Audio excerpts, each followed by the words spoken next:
Hey guys, welcome back to my YouTube channel. My name is Victoria Ayedele-Fash. If it's your first time here, thank you so much for joining me. For a new subscriber, you know I love you, I appreciate you so much. Thank you for always coming back. Yeah, happy Sunday guys. Thank you so much for joining me for another interesting conversation, and as always I'd like to hear your views about what we're talking about today in the comment section below. So today I want us to talk about, one of you sent me a message on Instagram, by the way. If you have any question you'd like to get a response from me, or you want me to do a video about, to share my opinions on, you can send me a DM at victoria.a.fash on Instagram. Yes, because I've had a number of you asking me, how can I reach you, how can I send questions? You can send your questions via Instagram, okay? But make sure you're following me first before you send your question, and that's because if you don't follow me, it's going to go into either my request folder or a spam folder, and it will take a while for me to see it. So make sure that you follow first and then you ask your question so that I can see it quickly, okay? All right, so today I'll be answering a question that one of you sent to me, and I think it's very interesting, and as always I'd like to hear your views in the comment section below. Make sure you leave a comment talking about what you think about this, your advice to the person, because remember that everyone asking this question will be in the comments reading what you guys are saying. So please be kind, and please, be helpful. And thank you guys so much for as many who are always like showing up with helpful comments in the comment section. I really truly appreciate you guys. Okay,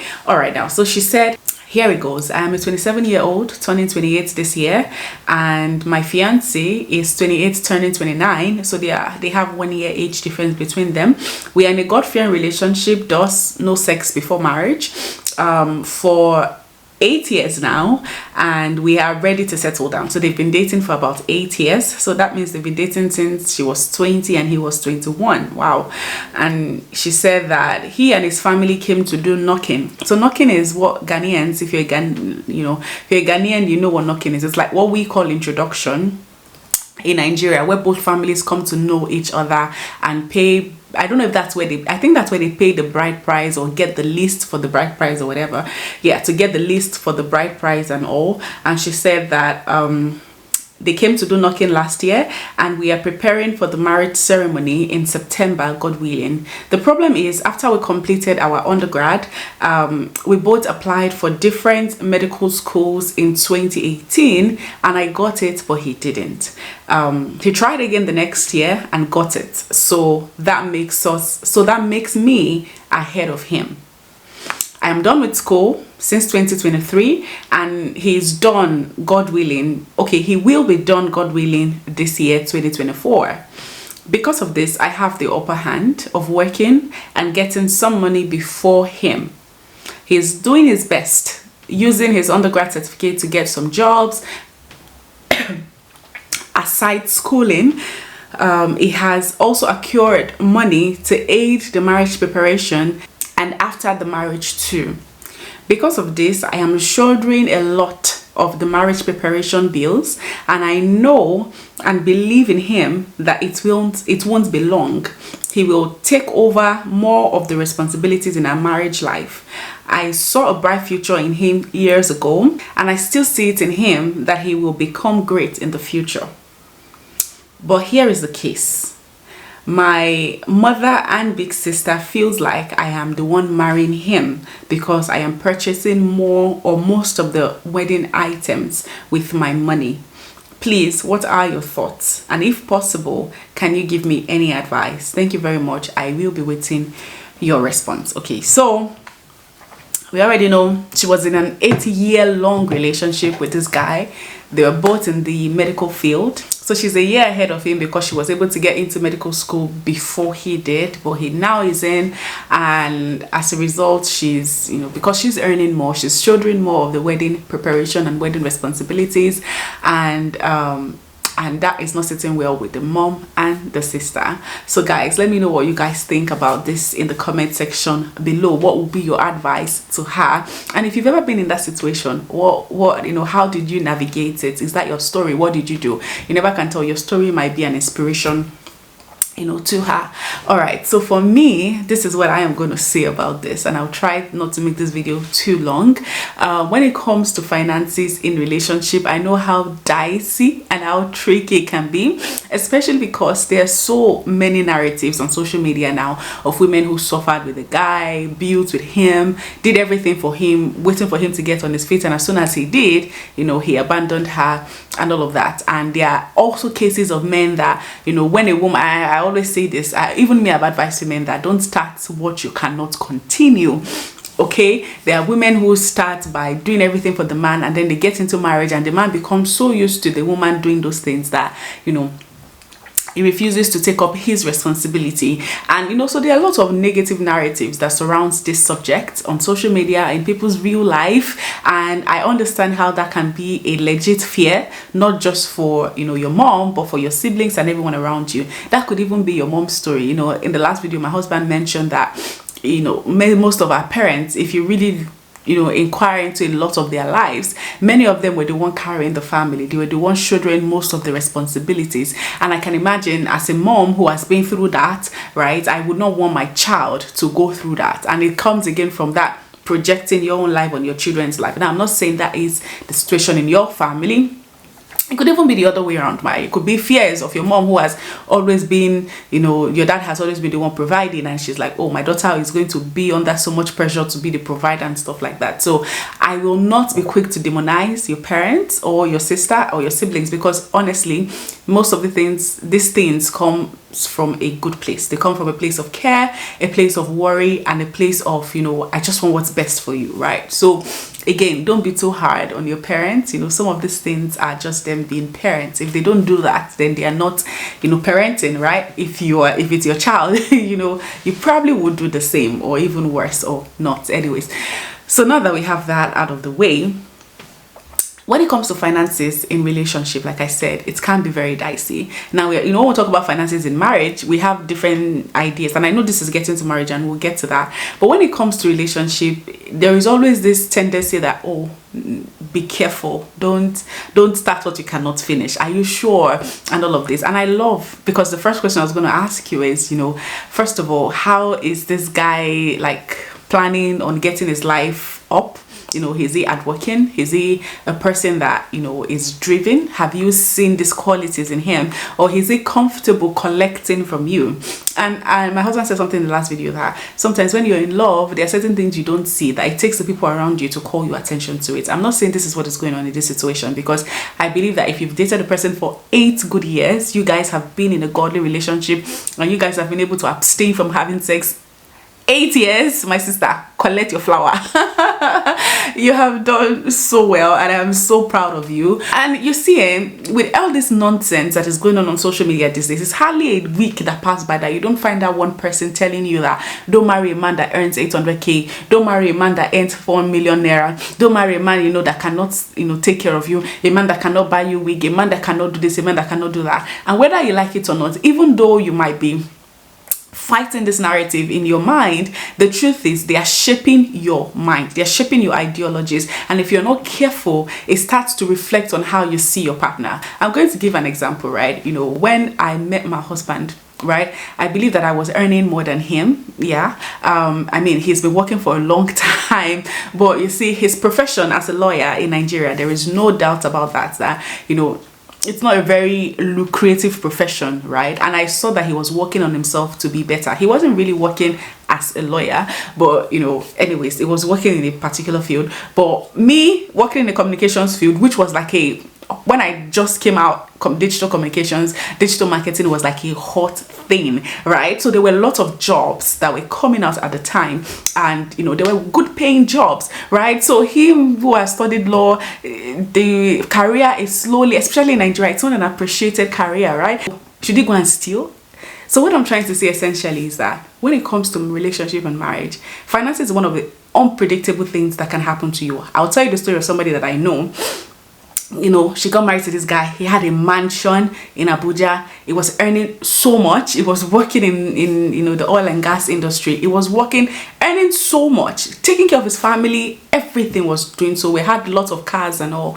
And something happened in his job. He was falsely accused. He lost his job. lost his money, lost every single thing. The company house, the company car, everything in one day. Everything was gone. And guess what? When the man got a job, it was way more than what he had initially. So what I'm saying is, nobody is going to have an opinion in your marriage if you don't give them an opinion, right? Nobody could talk about my husband's provision or my provision or how much either of us were contributing to a marriage, because there was no way they would have known if I didn't tell them. So how did your parents and your sister got to know? How did they get to know that you were the one, providing more? You see, that's the thing in marriage, that when you have issues, your husband should be a covering over you, and when he has issues, you should be a covering over him, and it should be between the two of you, right? So I'm saying this because you've already made that mistake. Somehow your parents know that you are the one funding this marriage, this wedding.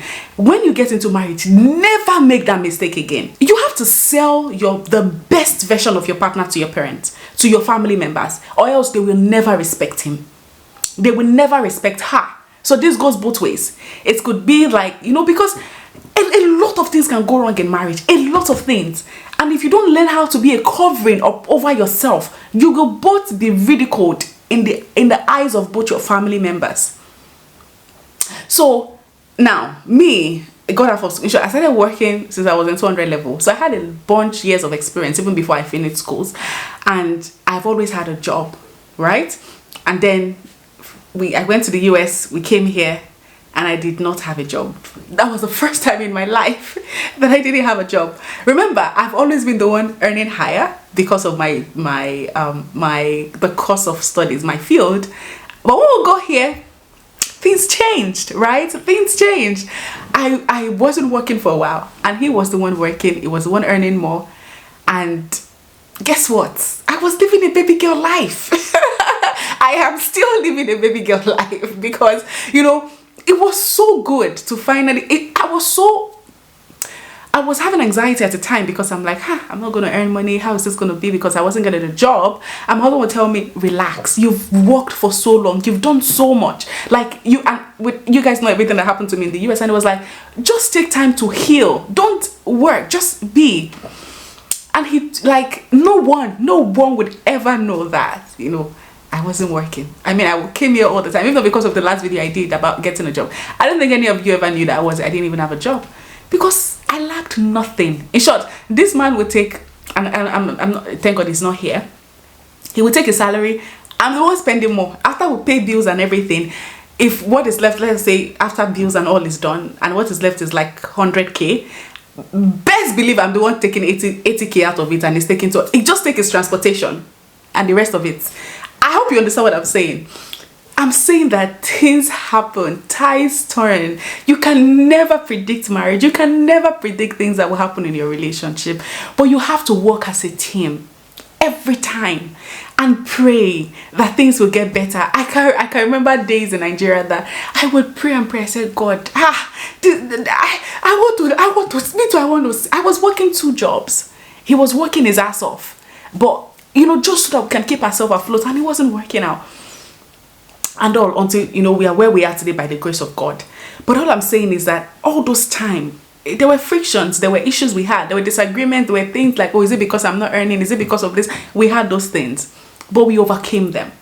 So what I'm saying, first of all, is cover your partner. Don't ever let a third party know what is going on in your marriage, especially when it comes to, you see, there are things that are particular to a man, there are things that are particular to women. Providing is particular to a man. If a man cannot do that, it's in the eyes of society, is not man enough. Providing, protecting. For a woman, taking care of the home, ensuring that the husband is sexually satisfied, and giving birth, doing all those things. There are things that if a woman does not do, there is the way the society would look at them. When those things happen, or if those things happen in your marriage, you make sure that you are a cover unto him and he's a cover unto you. Nobody knows what's going on except the two of you and God. So always make sure that, please, when you get into marriage, be careful. And even now, before you get there, shut your mouth. If you're sending money to your parents to do this and they ask you, you're sending them, tell them my husband said I should send you this. They don't need to know how much you contributed and how much your husband contributed or your fiance contributed. If you didn't tell them, they wouldn't know. I don't want to overflog that. I hope you've gotten that lesson. Please don't ever make that mistake again, because you will make them lose respect for him. You get that? All right. So that's one. And then secondly, don't, because the future you're seeing in him is not manifesting the present, don't lose out on a good man because of that. Because like, if it's all the story I've told about my marriage, and I told that intentionally so that you'll be able to see most of these things, nobody on Instagram, I've been doing it for 4 years now, throughout my marriage, none of you would ever know that there was a time in my marriage that this was happening, or even a relationship. Nobody knew, because it's nobody's business, right? So the second thing I'm going to say is that a lot of things can change. A lot of things will change in your marriage. And sometimes it will mean that you have to, carry the burden for a while. But with the help of God, and being married to a committed partner that is committed to God and committed to you, to a good home, to building a beautiful family, it will change. And I love that you already said that, you had a head start before him, but you can see that even with what little he had, he's contributing. So that's something. That's something. It's not the amount that matters. It's the fact that he's doing as much as he can. He's doing the best he can. He's not going to rob a bank. He's doing as much as he can. And you do as much as you can. You see this thing that marriage is 50-50. It's a lie. Marriage is 100-100. You bring your 100, I bring my 100. Right? The days that I cannot bring 100 and I can only bring 50, you are supposed to bring 150 into the marriage. That's how marriage works. So I'm telling you, and I shared my story so that you'll be able to understand and know that things turn in marriage. Things turn as long as the person is committed to you, and everything I've said. So what happens if you get into marriage? What happens if he's earning more now and you get into marriage and he lost his job? So what's going to happen? Will you leave him because he's not earning as much? No. So don't be scared, okay? Don't be scared, right? Things will change, and your husband is going to, he's going to take care of you. But when he needs you now, be there for him. Do as much as you can. As long as you know that he's committed to doing the right thing, do as much as you can, and you'll be surprised, okay? Now, the third thing I would say is that don't let the opinion of people ever make you determine anything in your marriage or your relationship. I know the person I married. Nobody can ever know him as much as you do. Your parents can never know him as much as you do. To them, they are trying to protect you. Remember what I said. But you know him. So don't let their opinion about someone that they don't know as much as you know him to distort your views about him, or to make you make a decision. It's none of their business. Now, if you see, everybody is telling you, I cannot do this for a man. I'm telling you, majority of them, they are the one funding the person that they are dealing with. So don't let the opinions of anybody, sway you. Your sister might be doing this. She doesn't know. I don't know if she's married yet. She won't tell you what's going on in her marriage. She won't tell you the days that she had to be the one shouldering the burdens. And if she hasn't, she doesn't know what is waiting ahead. And your mom, it could be from her fears. But guess what? Their story is not your story. You're just writing your story. God is writing your story. And I love that the two of you are yielded to God. 8 years. You guys are yielded to God. And God has a way of working things out. And he will work things out for you. But never allow the opinion. Because people will always have opinions about you. Just put yourself in his shoe. Imagine you're the one who can't, maybe, I don't know, do the things that women are supposed to do in marriage. Will you want him to tell his family members about it? Don't allow the opinions of people to ever affect you. Your mother is not going to be the one in the marriage with you. Your sister will not be the one in the marriage with you. It's you and him and God. Right? So, and then the fourth thing that I would say is, what was that fourth thing I wanted to say? It's okay to build together. And that's the last one I'll say. It's okay to build together. I know there are a lot of narratives that people are selling right now that you have to go for an already made man, an already made woman. What are you bringing to the table? It's okay to build with your partner. I built with my husband. We started building together. We both had to we started building with raw materials together on the foundation of Christ. And we are still building. And it will get better. Marriage is in seasons. Relationship is in seasons. And times turn. And you will enjoy it at the end of the day. But don't allow the opinion of people to sway you. Learn to cover your partner. And, enjoy the seasons. You don't know what tomorrow will. Tomorrow you might be the one out of a job. So what would you expect him to do? Right? So always put yourself in the shoes of your partner. If I'm the one in this situation, what would I do? What would I expect him to do? And again, remember, at the core of everything, whether he can provide today or not, it is who you see on the inside of him. It's who God. I used to tell God then, before we moved, I used to tell God, when the first year of marriage, and I kept feeling like, God, this is not the man you showed me. This is not the man I know this man is. Like, there's certain things you've told me about him. And that's where the place of prayer also comes in. Don't allow love to blind you from seeking direction from God. So when I wasn't seeing what I wanted to see in him, I told God, and God started giving me directions. Okay, this is what you guys need to do. You need to leave this environment and all of that. So be watchful also, be prayerful, so that you guys know the journey and you know what to do and where to go in your relationship. But at the end of the day, it's the two of you in the marriage. Don't allow the opinions of anybody to sway you, right? I hope my story and everything I've shared, you know, has been helpful to you, right? And I pray that God will lead you, will give you direction, he will give you wisdom. Honestly, it's wisdom that you use to build your home. The Bible says that a wise woman builds a house. It's wisdom. And wisdom comes with knowing what to say, being careful of what you say, who you say things to. And it comes with, you know, it's sometimes wisdom is, I will go through this process with you because I see what is coming ahead. And because you have seen that, and I love that you said that you've seen him, you know the vision you have towards him, you know the things that God has told you about this guy. Hold on to it. Because God is not man, he doesn't lie. And soon, the Bible says that that vision is going to speak. You just have to hold on a little bit. Right? Okay. I hope this has been helpful to you. Let me know what you guys think in the comment section. Remember to like this video and share this video, guys. Please share this video. You never can tell. There's someone in your timeline that needs to hear this. There's someone in your Instagram story that needs to watch this. I hope that and I pray that, you know, God will bless you as you do so, right? Have an amazing week, okay? Bye.